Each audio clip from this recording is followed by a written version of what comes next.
Vous écoutez RFI, les 5h30 à Kinshasa, 6h30 à Paris, 4h30 en temps universel. Magali Lagrange. À la une ce matin, la République démocratique du Congo, alors que les travaux préparatoires du dialogue politique sont annoncés pour samedi, l'opposition récuse le facilitateur nommé par l'Union africaine, Edem Kodjo. Au Burundi, l'appel du vice-président de l'Assemblée nationale, Agathon Rwasa, plaide pour la libération des élèves toujours emprisonnés depuis l'affaire des gribouillages des portraits du président sur des livres scolaires. Une nouvelle démission au sein du parti au pouvoir au Gabon, le PDG, un député du Haut-Tem, quitte le parti. Il l'a annoncé en plein meeting du président Ali Bongo. Et puis à Madagascar, les cloches des églises en danger. Plusieurs ont été volées au cours des derniers mois pour être revendues pour leurs métaux. L'opposition congolaise ne veut donc pas prendre part aux travaux préparatoires du dialogue politique national dans les conditions actuelles. Le rassemblement des opposants présidé par Étienne Tshisekedi récuse le facilitateur du dialogue nommé par l'Union africaine, Edem Kodjo, qui a annoncé le début de ses travaux pour samedi prochain. Les opposants lui reprochent de ne pas avoir tenu certains de ses engagements. Ils demandent aussi la libération de détenus. Ils ne sont pas satisfaits par les 3 décrets de grâce présidentielle annoncés il y a quelques jours. Il les juge trop restrictifs. Sonia Rollet. Le communiqué du rassemblement a fait l'objet, dit-on, d'une réunion du Conseil des sages et de va-et-vient entre les responsables des différentes composantes, y compris les organisations de la société civile. Ce qui nous est opposé est inacceptable, expliquent en substance plusieurs de ses leaders. La défiance envers Edem Kodjo existe depuis sa nomination, taxé d'être trop proche de Joseph Kabila et de la majorité présidentielle, mais la décision de la récusation serait née de promesses non tenues, l'annonce du début des travaux du comité préparatoire sans le respect des conditions préalables posée par l'opposition, à savoir facilitation collégiale et libération de tous les prisonniers politiques. Le rassemblement estime que la mesure de grâce accordée à 6 militants de la Lucha, qui devaient sortir mi-août, est insuffisante. Pour Robin Minakou, il s'agit là d'une diversion. Le secrétaire général de la majorité renouvelle son soutien à Edem Kodjo et assure que le comité préparatoire va commencer son travail malgré tout. On verra d'ici la fin de la semaine qui est de bonne foi ou non, a souligné Robin Minakou. L'un des membres du groupe de soutien à la facilitation estimait hier soir que l'opposition pouvait encore changer d'avis, mais que la position prise par Edem Kodjo était conforme aux souhaits du groupe de soutien. Un autre a simplement noté que cette décision de récusation allait compliquer la tâche de la communauté internationale. Sonia Rollet, Kinshasa, RFI. Kinshasa, où l'opposant Moïse Katumbi avait promis de revenir pour participer au meeting convoqué par l'opposition à la fin de cette semaine. Il se trouve pour l'instant à l'étranger. Il avait quitté la RDC pour aller se faire soigner. Le candidat déclaré à la prochaine présidentielle a été condamné, je vous le rappelle, à 3 ans de prison dans son pays dans une affaire de spoliation de biens. Accusation contestée par l'ancien gouverneur du Katanga qui soupçonne également la justice d'impartialité dans cette affaire. Il a donc saisi la Cour suprême. Toutefois, pour le ministre congolais de la Justice, la décision du tribunal de Kamalondo s'applique et Moïse Katumbi sera arrêté si elle remet le pied sur le territoire congolais conformément à la décision prise par le juge. On écoute Alexis Tambwe Mwamba. C'est son droit de rentrer au pays, mais la décision du juge de Lubumbashi sera appliquée. Le juge avait ordonné l'arrestation immédiate. Ça veut dire que s'il était devant lui au moment où il avait prononcé cette décision, il serait parti directement en prison. Et à partir du moment où il n'était pas devant lui, quand il rentre au pays, bien sûr, il ira directement en prison en attendant les procédures qu'il a engagées. Il n'y a pas moyen de faire autrement. C'est le droit. Si le juge a ordonné l'arrestation immédiate, il y aura arrestation dès qu'il rentre sur le territoire national, ça c'est clair. Le ministre de la Justice de la RDC, Alexis Tambwe Mwamba. Autre affaire devant la justice, cette fois-ci au Congo-Brazzaville. Elle concerne l'opposant Paulin Makaya, qui dirige le parti Uni pour le Congo. Il est détenu depuis novembre dernier. Son procès s'est ouvert il y a 2 mois. Il est poursuivi pour incitation au trouble à l'ordre public, accusé d'avoir pris part à une marche non autorisée le 20 octobre contre le référendum constitutionnel. Il devrait être fixé sur son sort aujourd'hui. Le parquet a requis 5 ans de prison ferme. L'affaire des gribouillages de manuels scolaires continue de faire du bruit au Burundi. Il y a quelques jours, les députés se sont prononcés pour le pardon des élèves sanctionnés. 6 lycéens qui étaient toujours détenus ont d'ailleurs été libérés depuis. L'affaire a commencé il y a 2 mois. Plus d'1 millier d'élèves ont été sanctionnés pour avoir crayonné des portraits du président Pierre Nkurunziza sur des livres scolaires. Chacun devra payer une amende de 10 000 francs burundais, soit environ 5 euros. Certains ont été exclus de leur établissement, d'autres ont été emprisonnés, une trentaine selon l'association FENADEB. 11 d'entre eux seraient toujours derrière les barreaux. Le vice-président de l'Assemblée nationale burundaise, Agathon Rwasa, appelle à la clémence. De par ce que nous avons demandé, ils devraient être libérés, illico. Parce que, d'abord, ce sont des mineurs. Les mineurs ne sont pas emprisonnés. On doit les réserver à notre traitement. Et parce que même, il y a eu des 2 poids 2 mesures, parce qu'il y en a qui ont été emprisonnés, il y en a qui ont été chassés de l'école, il y en a qui, quand bien même ils avaient reconnu avoir trempé dans ce gribouillage, ils avaient eu la permission de passer les examens alors que d'autres en avaient été privés. Donc, c'est un traitement inéquitable. Alors, on a voulu que, quand même, il n'y ait pas de 2 poids 2 mesures pour une même faute. Et donc, que la meilleure solution, c'est beaucoup plus de les laisser tous libres. Et on devrait quand même tirer des leçons. Comment gérer les crises lorsqu'elles surviennent, non pas vraiment justement céder à l'emballement ou s'emporter, quel que soit le degré d'émotion que pareil événement peut causer dans l'une ou l'autre personne. Le vice-président de l'Assemblée nationale burundaise, Agathon Rwasa, joint par Carole Valade.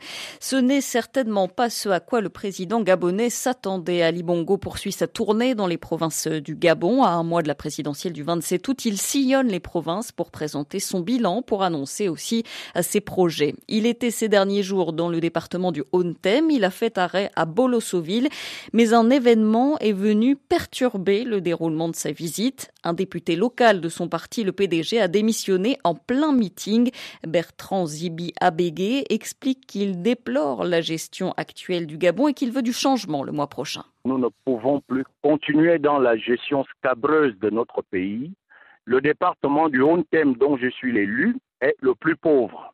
Nous n'avons strictement rien. Je ne peux pas voir mon peuple se mourir comme il est en train de le faire. Nous avons quelques apatrides qui gèrent la manne du Gabon, mais lorsque vous arrivez ici, la population vit dans une misère indescriptible. J'ai pris mon courage de le dire au chef de l'État en face, parce qu'il n'écoute personne, il ne reçoit personne, et l'occasion s'est présentée dans sa tournée républicaine avec les moyens de l'État. Dorénavant, je suis simple citoyen et je vais rejoindre le peuple au front pour que le 27 août prochain, nous puissions avoir un président librement élu et démocratiquement élu. Le député gabonais Bertrand Zibi Abégué qui a donc claqué la porte du PDG. Il doit déposer sa démission officiellement aujourd'hui pour aller grossir les rangs de l'opposition. Une nouvelle démission au PDG qui s'ajoute à une vague d'autres départs, dont ceux de figures importantes du parti ces derniers mois. Mais pour le porte-parole du gouvernement, Ala-Claude Bilibinze, ce nouveau départ n'a aucune conséquence pour le PDG. Il préfère souligner la bonne marche de la tournée du président. Cette démission est anecdotique puisqu'elle ne change rien à la majorité parlementaire du PDG à l'Assemblée nationale. À l'issue des dernières démissions, il y a eu des élections partielles que le PDG, sur les 13 sièges en jeu, en a remporté entre 10 et 11. La seconde chose, c'est que M. Zibi, ça faisait 4 ans qu'il n'avait plus mis les pieds sur son siège. Il a simplement voulu se faire une petite publicité, mais Ali Bongo Ndimba a fait preuve à la fois de son sens de la démocratie, puisque il avait avec lui toutes les forces de sécurité. Il a demandé que M. Zibi termine son propos. C'est quelqu'un qui était déjà parti depuis très longtemps et nous le savions. Mais nous n'avions pas du tout l'intention de le sanctionner pour ses opinions. Il a pris la liberté de partir. Bon vent. Mais ça ne cache pas du tout la fête. Elle a été très belle dans le rôle interne où Ali Bongo a eu une forte adhésion des populations. Simplement, ils ont voulu un petit couac, mais ça ne gâche pas du tout la fête. Le porte-parole du gouvernement gabonais Alain-Claude Billy Binzé, des propos recueillis par Sébastien Nemeth. Autre tournée sur le continent, le secrétaire général adjoint des Nations Unies aux affaires politiques continue son déplacement. Passage par le Tchad, Jeffrey Feltman appelle la classe politique à un dialogue inclusif pour apaiser les tensions sociales et politiques suite à la présidentielle du mois d'avril, remportée par le président sortant Idriss Déby et avant les élections législatives qui doivent être organisées avant la fin de cette année. Il est 4h40 à Gao, dans le nord du Mali, où une opération des forces françaises Barkhane a eu lieu récemment. La lutte contre le terrorisme, la traque des djihadistes est toujours d'actualité dans le nord malien. Les forces Barkhane déployées au Sahel ont mené plusieurs opérations en un mois et affirment avoir permis de déjouer plusieurs attaques, Serge Daniel. L'opération la plus spectaculaire s'est déroulée au cœur de Gao, principale ville du nord du Mali. Les militaires de l'opération Barkhane reçoivent des informations précises. De présumés djihadistes armés sont réfugiés dans une maison. Sortis on ne sait d'où et comment, les forces spéciales françaises débarquent sur les lieux. Des armes et munitions saisies, une forte somme de devises également. Les personnes arrêtées sont remises aux forces de sécurité du Mali. Et les premiers éléments de l'enquête prouvent que les présumés djihadistes arrêtés ont bel et bien des liens avec un groupe armé qui est dans le processus de paix. Opération militaire française également au nord-est pour traquer les terroristes. Dans un campement situé au nord de la localité de Abébara par exemple, une importante cache d'armes a été découverte. 3 personnes interpellées. Un peu plus au nord, cette fois-ci non loin de la frontière avec l'Algérie, autre découverte de caches d'armes mais également de véhicules enfouis dans le sable. Une source militaire française explique qu'au cours des 30 derniers jours dans le nord du Mali, plusieurs attentats, plusieurs attaques ont été évitées grâce à ces opérations françaises. Nous sommes toujours sur le qui-vive, ajoute la même source. Serge Daniel, Bamako, RFI. Un sommet en Mauritanie. Les dirigeants de la Ligue arabe se réunissent à Nouakchott aujourd'hui et demain. Ils vont discuter de sécurité et de la mise sur pied d'une force commune. Il sera principalement question de la situation en Syrie, en Libye et au Yémen. La vérité, c'est ce que réclament les familles des victimes du crash d'Air Algérie dans lequel 116 personnes ont péri le 24 juillet 2014. Des commémorations étaient organisées hier au Burkina Faso, 2 ans jour pour jour après le crash. Les familles mettent en cause l'avion et l'équipage, mais selon les conclusions de l'enquête, le crash est dû à la non-activation par l'équipage du système anti-givre. Les pilotes n'ont ensuite pas réagi au moment du décrochage de l'appareil. Les cloches ne sonnent plus dans certaines églises de Madagascar. Depuis plusieurs mois maintenant, des vols de cloches ont lieu sur la grande île. La gendarmerie parle d'une vingtaine de vols, la presse plutôt d'une quarantaine. En une semaine en tout cas, 2 vols ont bien eu lieu, l'un dans un petit village près d'Ambatondrazak, l'autre à 50 km de là, quelques jours plus tôt. La gendarmerie s'inquiète, elle tente de renforcer les patrouilles et elle recommande aux hommes d'église d'être vigilants. Voulana Razafmanansou. Pour protéger la cloche de son temple, Soul Rakutuarsu, pasteur du village d'Ambalabak, à 8 heures de route au nord-est de la capitale, a décidé de la placer en sécurité à son domicile. Peine perdue, mardi dernier, 4 hommes se sont introduits chez lui. Ils ont apporté des armes, ils ont pu entrer dans ma maison, ils ont demandé la cloche. J'ai essayé de dissimuler la cloche, mais ils m'ont menacé avec un pistolet. Où est la cloche, ont-ils répété. Après avoir pris cette cloche, ils m'ont exigé de l'argent. Les voleurs se sont enfuis en blessant le pasteur à la tête et à l'épaule avec une brique. Depuis septembre dernier, les vols de cloches ont lieu un peu partout dans la grande île. Certaines cloches datent de la fin du 19e siècle, d'autres d'il y a 80 ans. En cobalt, en zinc ou encore en cuivre, elles pourraient se vendre entre 1 000 et 6 000 euros pièce. Ces objets seraient destinés à être fondus pour récupérer les métaux précieux. Commandant Erlalatin Andian Arsoana, en charge de la communication de la gendarmerie nationale, conseille aux institutions religieuses de faire des rondes et de signaler tout individu suspect. Grâce à des renseignements fournis aux autorités, les gendarmes ont ainsi retrouvé 2 cloches de 30 kilos il y a 2 semaines dans un taxi-brousse à Fianarantsoa, à 8 heures de route au sud d'Antananarive. Elles étaient cachées dans un sac de riz et un carton de télévision. 7 personnes avaient été arrêtées. Voulana Razafmanansou, Antananarive, RFI. Il est maintenant 6h44 ici à Paris. Afrique Matin sur RFI. Magali Lagrange. Dans 5 minutes, nous retrouverons Frédéric Couteau pour la revue de presse Afrique. Il nous parlera du Gabon ce matin, un mois avant la présidentielle du 27 août et après la manifestation d'avant-hier et les heurts qui ont éclaté à Libreville. Mais avant cela, on retrouve l'invité de la rédaction. RFI. Les coureurs ont remonté les Champs-Élysées. Hier, le Tour de France cycliste, c'est fini pour cette année. La course a été remportée par le Britannique Chris Froome, suivi par le Français Romain Bardet et le Colombien Nairo Quintana.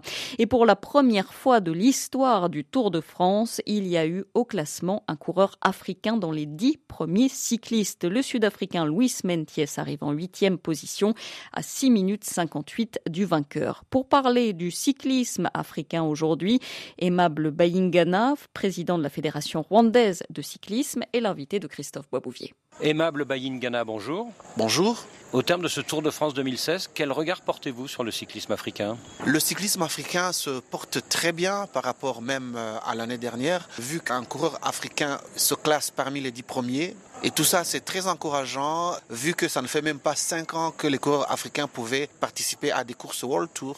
Alors évidemment, vous parlez du Sud-Africain Luis Meintjes, mais il n'y a pas que lui dans ce Tour de France. Il n'y a pas que le Sud-Africain Luis Meintjes ou le Sud-Africain Daryl Impey. Nous avons également 2 coureurs érythréens, à savoir Daniel Tekle-Manot, il y a Nathanael Beran, il y a aussi l'Éthiopien Grimet Gabou. Alors malgré tout, puisque vous parlez de l'Érythréen Daniel Tekle-Manot, l'année dernière il était arrivé dans les 50 premiers, cette fois-ci il n'arrive que dans les profondeurs du classement. Oui, le fait d'arriver dans les profondeurs du classement ne signifie pas grand-chose. Daniel Tekle-Manot, il s'est bien comporté au Tour de France cette année, vu qu'il jouait beaucoup pour le coureur Mark Cavendish qui a gagné 4 étapes. Et en tant que membre du comité directeur de la Confédération africaine, ça ne vous énerve pas de voir ces cyclistes africains qui se sacrifient pour un champion européen ? Mais comme vous le savez, quand on est dans une équipe, on travaille en équipe, donc il y aura une occasion peut-être où d'autres coureurs non africains vont courir pour lui. En fait, la vraie nouveauté depuis quelques années, Aimable Bayingana, c'est que des coureurs africains sont recrutés à présent par les plus grandes équipes du cyclisme sur route, les équipes qui s'alignent sur le Tour de France et sur le World Tour. Tout à fait, et je pense qu'ils ont constaté que les coureurs africains ne sont pas moins forts que les autres. Les équipes World Tour, ils ont constaté qu'en Afrique, il y a beaucoup de talents, surtout en Afrique du Nord, en Afrique du Sud et dans cette région de l'Afrique de l'Est. On peut donc dire que ces jeunes espoirs africains, ils sont propulsés dans le monde des plus grands champions cyclistes grâce à 2 ou 3 grandes courses africaines par étape ? Tout à fait. Ces coureurs, je dirais que le complexe qu'ils avaient est terminé. Alors de quelle grande course par étape s'agit-il ? J'ai parlé du Tour du Rwanda, j'ai parlé de la Tropicale Amissa Bongo, qui est au Gabon, qui sont les rendez-vous des meilleurs coureurs africains au niveau international. Voulez-vous dire que sur la Tropicale Amissa Bongo et sur le Tour du Rwanda, les champions africains peuvent se confronter aux champions européens ? Tout à fait. On l'a vu à la Tropicale Amissa Bongo. Ça a été une occasion aussi pour ces grandes équipes de constater que l'Afrique regorge beaucoup de talents dans le cyclisme. Aimable Bayingana, vous présidez la Fédération rwandaise de cyclisme. Pourquoi n'y a-t-il pas encore de coureurs rwandais sur le Tour de France ? Je me dis que ce n'est qu'une question de temps parce que nous avons aussi des coureurs qui évoluent dans ces équipes professionnelles qui sont dans le Tour de France. Et je crois que vous avez notamment un coureur rwandais qui évolue dans l'équipe de Cavendish, Dimension Data. Tout à fait, le coureur Adrien Niyonshuti évolue dans Dimension Data, il fait des grandes courses au niveau européen et je me dis que n'importe quelle année à venir, il peut aussi se retrouver au Tour de France. Alors vous parlez de Adrien Niyonshuti, est-ce qu'il peut encore s'aligner sur l'une des grandes courses de cette année ? On l'espère bien avec la Vuelta d'Espagne, le Tour d'Espagne cette année et je me dis que quelqu'un qui fait le Tour d'Espagne, il peut faire facilement le Tour de France. Et ce qu'il faut dire, c'est que Adrien Niyonshuti a déjà défendu les couleurs du Rwanda, c'était aux Jeux Olympiques de Londres il y a 4 ans. Tout à fait, Adrien Niyonshuti était le porte-drapeau du Rwanda aux Jeux Olympiques de Londres en 2012 et cette année aussi il va le faire pour les Jeux Olympiques de Rio de cette année. Aimable Bayingana, quand est-ce qu'on verra un coureur africain gagner le Tour de France ? Je me dis que c'est possible n'importe quelle année. Et puis moi je considère que Chris Froome aussi est africain parce qu'il est né au Kenya et c'est un coureur qui a évolué sur les montagnes du Kenya et avec nos coureurs aussi. Et le fait qu'il soit parti en Angleterre, c'est pour continuer à parfaire son sport de cyclisme. On le considère comme africain lui aussi. Est-ce que le vélo est un sport vraiment populaire en Afrique comme il peut l'être en France, en Belgique, en Italie ? Le vélo est un sport très populaire en Afrique, vu que c'est un sport qui va vers la population, qu'on regarde gratuitement. Et puis le vélo, c'est un outil de tous les jours de nos populations. Ils utilisent ça pour le transport des personnes, des biens. C'est amusant pour eux de voir des gens qui compétissent sur le vélo. Mais tout de même, s'acheter un vélo de course, ça coûte plus cher que de s'acheter un ballon de football football ou des chaussures pour la course à pied. Le problème, c'est un sport très cher. Le vélo coûte cher par rapport, bien sûr, aux autres sports. Un bon vélo de cyclisme professionnel coûte pas moins de 15 000 €. Donc même si on a des talents pleins sur nos collines, c'est pas aisé de s'offrir un vélo de sport. Et est-ce qu'on peut dire que les grands champions africains d'aujourd'hui sont quand même des enfants qui ont été élevés dans des familles plus aisées que d'autres ? Non, je ne pense pas. C'est grâce à la détection qui a été faite au niveau des appels qu'on a lancés sur les radios pour dire voilà, les jeunes qui ont des talents, ils peuvent s'inscrire à la fédération. Comme ça, on a fait des courses de détection avec le vélo normal, le vélo sans beaucoup de vitesse. Qu'ils utilisent pour aller au marché avec leurs provisions. Voilà, tout à fait. Et quand je parle par exemple de Bonaventure, qui est aujourd'hui dans Dimension Data, c'est un coureur que je me souviens quand on a fait la détection, il est venu ici à Kigali pour faire la course, essayer de voir s'il peut être retenu. Et il s'entraînait sur un vélo personnel ? C'était un vélo personnel, mais un vélo de transport. Avec très peu de vitesse en fait. Avec une seule vitesse. Donc pour monter une côte ou pour la descendre, il utilisait une seule vitesse. Tout à fait. Et ils le font vraiment avec une force incroyable. La plupart de nos jeunes, ils le font tous les jours. Aimable Bayingana, merci. Il répondait à Christophe Boisbouvier. RFI, l'actualité internationale. Magali Lagrange. Les autorités allemandes parlent d'un attentat après l'explosion d'une bombe à Ansbach, ville de Bavière, dans le sud du pays. L'homme qui transportait l'engin est mort dans l'explosion. Il y a 12 blessés. Des centaines de personnes étaient réunies pour un concert en plein air. Les enquêteurs cherchent maintenant à savoir s'il s'agit d'un attentat islamiste. La polémique en France sur les mesures de sécurité le soir de l'attentat du 14 juillet à Nice. Le ministre de l'Intérieur porte plainte pour diffamation contre une policière municipale. Elle accuse l'État de l'avoir obligé à falsifier son rapport sur la présence de la police nationale à certains points de barrage sur la promenade des Anglais, là où un terroriste a tué 84 personnes au volant de son camion. Aux États-Unis, la convention démocrate perturbée par les révélations de Wikileaks, alors que les démocrates vont investir Hillary Clinton dans la course à la Maison-Blanche. Wikileaks publie des documents qui montrent que la direction du parti l'a toujours préféré à son rival Bernie Sanders. Ce dernier avait d'ailleurs dénoncé la partialité des cadres démocrates dans la primaire. La présidente du parti a aussitôt présenté sa démission. Les sports, le CIO ne suspend pas la Russie des prochains JO dans 10 jours. Le comité international olympique renvoie la balle dans le camp des fédérations qui devront trancher discipline par discipline, sauf pour l'athlétisme où les Russes sont déjà suspendus pour dopage. Un mot du Tour de France, le sacre final de Chris Froome. Le Britannique remporte son 3e titre. RFI. C'est l'heure de retrouver Frédéric Couteau pour la revue de presse Afrique. Bonjour Frédéric. Bonjour Magali, bonjour à tous. À la une pré-campagne électorale agitée au Gabon. Un député de la majorité présidentielle qui démissionne en plein meeting du président sortant et une opposition en ordre dispersé qui continue de brandir la question de la nationalité d'Ali Bongo comme argument de campagne. À un mois maintenant de la présidentielle au Gabon, le débat n'est pas très élevé, c'est du moins ce que pointe le site d'information guinéen lejeli.com. La question de la nationalité du président sortant ne mérite pas toute la passion et la débauche d'énergie que lui consacrent les opposants, estime le site guinéen. De leur part, cela trahit une absence de stratégie et un déficit criant d'imagination.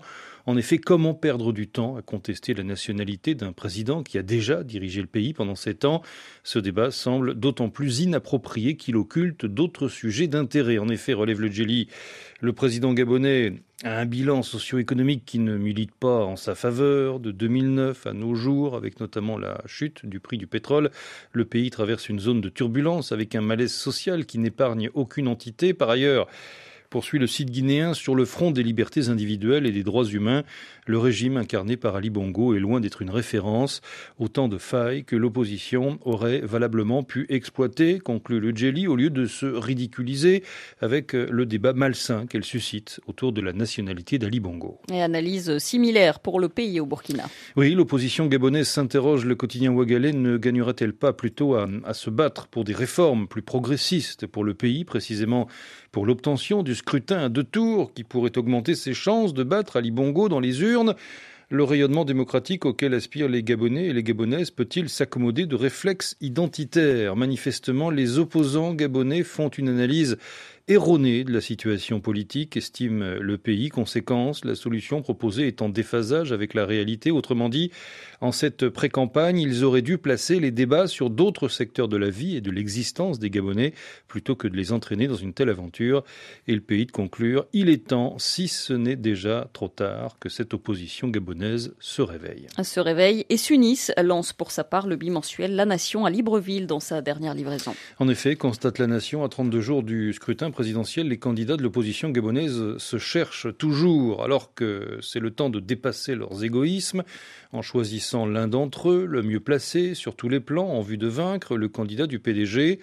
Aller en ordre dispersé à ce scrutin comme cela se dessine signifierait que tous ouvrent pour la deuxième fois les portes du bord de mer à Ali Bongo et La Nation de lancer cette supplique. Messieurs Oyemba, Nzuba, Ndama et Ping, vous faites peur à Ali, alors unissez-vous, ne trahissez pas le peuple, vous avez encore quelques jours pour prendre cette sage décision tant attendue par les partisans du changement. Le quotidien en ligne Gabon Echo s'indigne, lui, de la répression policière lors de la manifestation de l'opposition organisée samedi à Libreville, manifestation non autorisée par les autorités. Oui, rien ne justifie cette réponse brutale des policiers face à une manifestation pourtant pacifique, affirme Gabon Echo. Au contraire, elle ne fait qu'écorner davantage l'image du pays vue de l'extérieur. Les leaders de l'opposition qui marchaient main dans la main en première ligne ont mesuré la brutalité des hommes en treillis lorsqu'en tentant de les approcher pour négocier avec ces derniers, ils ont été accueillis, gazés et pilonnés à bout portant. Sans son suivi, déplore encore Gabon Echo, la débandade dans les rangs des marcheurs et des affrontements tous azimuts entre les hommes en armes et les militants de l'opposition. Enfin, le quotidien L'Union, toujours à Libreville, s'insurge contre les violences exercées, selon lui, toujours samedi, par les manifestants. Ça commence à faire un peu trop avec cette tension qu'entretiennent dans le pays nos hommes politiques chaque week-end. Que cherche-t-il, s'exclame l'Union. Tous ces gens qui jouent avec le feu étaient à l'école et au service d'Omar Bongo. C'est vrai que beaucoup ont perdu leurs privilèges ou ont été écartés du banquet, mais tout de même, la seule voie qui vaille, conclut l'Union, c'est le bulletin et non la violence. Le Gabon à la une de la revue de presse Afrique. Merci Frédéric Couteau. Revue de presse à retrouver bien sûr sur notre site internet, le www.rfi.fr. On fait une petite pause, on se retrouve juste après, à tout de suite. Découvrez le site des savoirs de RFI, la nouvelle bibliothèque virtuelle qui vous permet de tout comprendre sur l'histoire, les sciences, la santé et bien d'autres sujets. Plongez dans les dossiers organisés par thème pour apprendre et enseigner avec des cours de français, approfondir vos connaissances et rejoignez la communauté sur savoir@rfi.fr. RFI Savoir, les clés pour comprendre le monde en français.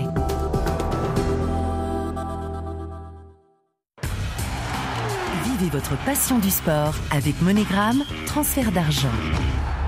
Bonjour Alexandre Seban. Bonjour Magali, bonjour à tous. Un football, on connaît les 3 derniers qualifiés pour la CAN 2017 des moins de 20 ans. Malgré la défaite 1-0 en Tunisie, ça passe pour le Cameroun car les Lionceaux l'avaient emporté 3-0 à l'aller. Le Mali, 4e de la dernière édition et 3e du mondial de la catégorie l'an passé, poursuit sur sa lancée. Victoire 2-0 face au Burkina Faso et un entraîneur heureux. Pour Baïba, c'est évidemment une satisfaction et un gage de qualité pour l'avenir de la sélection A. Car pour lui, ces aiglons deviendront sûrement très vite des aigles. C'est le Mali qui a joué aujourd'hui avec 2-0. Ça a été vraiment un match très très difficile. On pense que le Mali ne pouvait pas battre le Burkina ni éliminer le Burkina. Les Maliens ne sont pas une machine à broyer, mais c'est des jeunes. C'est un système que le Mali a mis sur place pour former ces jeunes, pour que des jours à venir, qu'on puisse aller vraiment fournir l'équipe A dans des différentes compétitions. Baïba au micro de Mamadou Kaloga. La Guinée se rendra également en Zambie début 2017. Court succès 2-1 hier à domicile devant la Gambie. Pour le sélectionneur Madjou Diallo, après des mois difficiles, une crise de gouvernance au sein de la fédération et l'assurance de ne pas aller à la CAN 2017 chez les seniors, c'est une très bonne nouvelle pour le football guinéen. Aujourd'hui, après qu'on a ouvert le sport, il fallait quand même redoubler d'efforts Et on a mis un deuxième but. Chaque équipe a eu son quart d'heure. On a raté beaucoup d'occasions de net de but. Mais le plus important, c'est la qualification. Moi, je pense bien qu'il faut savourer cette qualification depuis plus d'une décennie dans cette compétition. Moi, je tiens à remercier ce public aujourd'hui qui a vraiment supporté cette équipe du début jusqu'à la fin. Aujourd'hui, le fait qu'on a arraché, comme je l'ai dit, la qualification, c'est le plus important.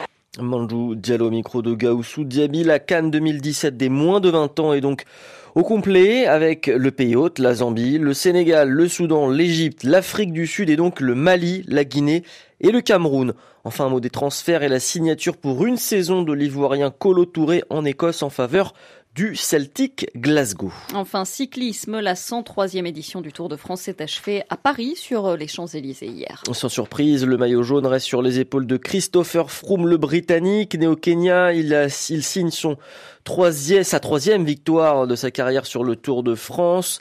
Après 2013 et 2015, le Sud-Africain Luis Mentiès accroche la 8e place au classement général. Jamais un coureur du continent n'avait terminé aussi haut dans un grand tour.